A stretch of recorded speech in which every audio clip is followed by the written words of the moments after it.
In this episode, we are going to talk about 4 tips that you need to know before you buy your first home. Let's go.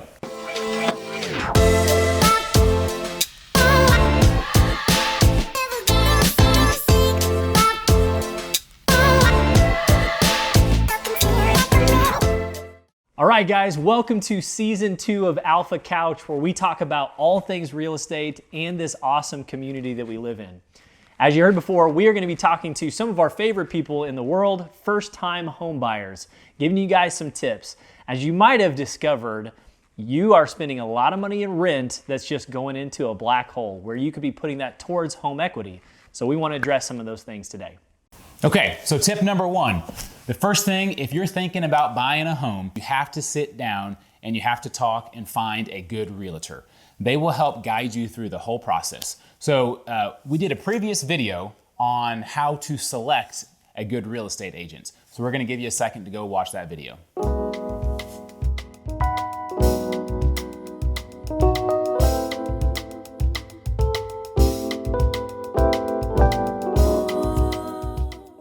Okay, good.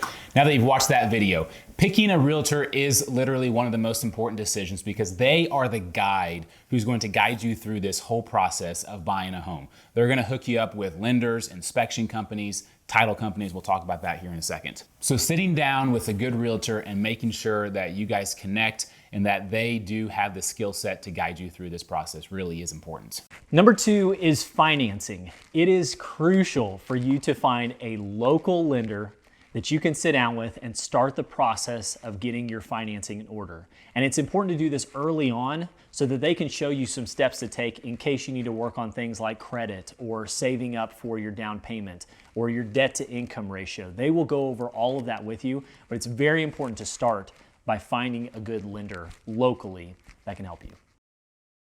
So like Aaron said, the financing part of the equation is really daunting for most people, but meeting with that lender is going to answer a lot of questions.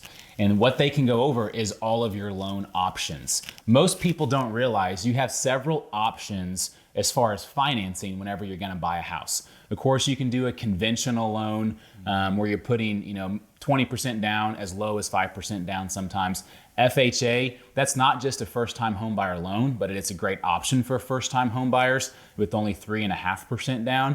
Then you have other options as well as far as USDA, which is 100% financing. VA, if you're a veteran, again, 100% financing. And then even beyond that, local banks will have options, especially for first-time home buyers. There's a few banks that we work with that it's a conventional loan with 100% financing. So this is why, again, going back to point number 1, find a good realtor to point you in the direction to find a really good local lender. So the last part of our financing section is closing costs, which is kind of a sad topic for people because you do have to save up a little bit more money than your down payment.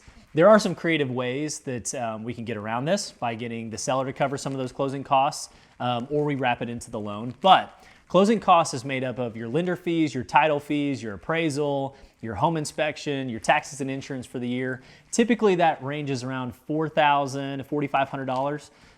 But like I said, we can figure out ways to wrap that into your loan or have the seller cover that cost. So literally though, you can buy a house with $0 out of pocket, including your down payment and including your closing costs. Okay, tip number 3 for first-time home buyers. We're gonna talk about the mindset of buying a house. This can be a really stressful process sometimes.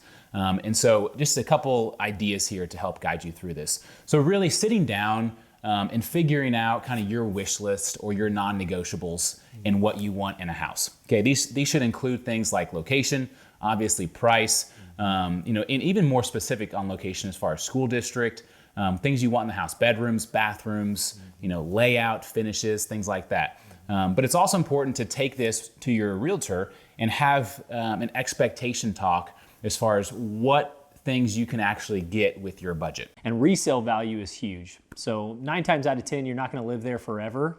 And so your agent's going to be able to guide you on a good price point that you can then resell in a few years when you're ready to move or you outgrow the home. Our last tip for you, tip number 4, is about home inspections. So once we found the house and we've gone under contract, we are gonna hire a home inspector to go to the home and spend a couple hours at the property. They're gonna get up in the attic, they're gonna get in the crawl space, on the roof, check out electrical, plumbing, and honestly, they're gonna make you feel like your home is falling apart. Which it might be. It might be. But most of the time it's not. That's right. Your realtor should give you some good expectations on items that we can definitely ask the seller to repair, and then things that are just cosmetic that you can update on your own basis, you know, paint, drywall, things like that. If there's anything major, obviously we want to get those things taken care of. But I just encourage you, when you look over that inspection report, talk with your agent and let them walk you through the process of items that you can and should ask for and items that you just need to be aware of for the future. Keep in mind, it's the inspector's job to find something wrong with the house. And I tell everyone, even a new construction house, they're gonna find things wrong with it. So you have to go into it, like Aaron said, with the right mindset of there's gonna be something that's not right with the house, okay? And as long as it's nothing major, typically it can be worked through. So it is really important here as far as keeping your expectations in check and making sure you have those good conversations with your realtor to guide you through this. Okay guys, so in recapping here we go. Tip number 1, find a good realtor. Number 2, find a good local lender. Number 3, have the right mindset when buying a home. And number 4, understanding the inspection process. This should be a really, really fun process as far as finding and buying your first home. When you have the right team around you, it really does help make it fun and be stress-free. Congratulations, we've gone through the steps and you are ready to buy your first house.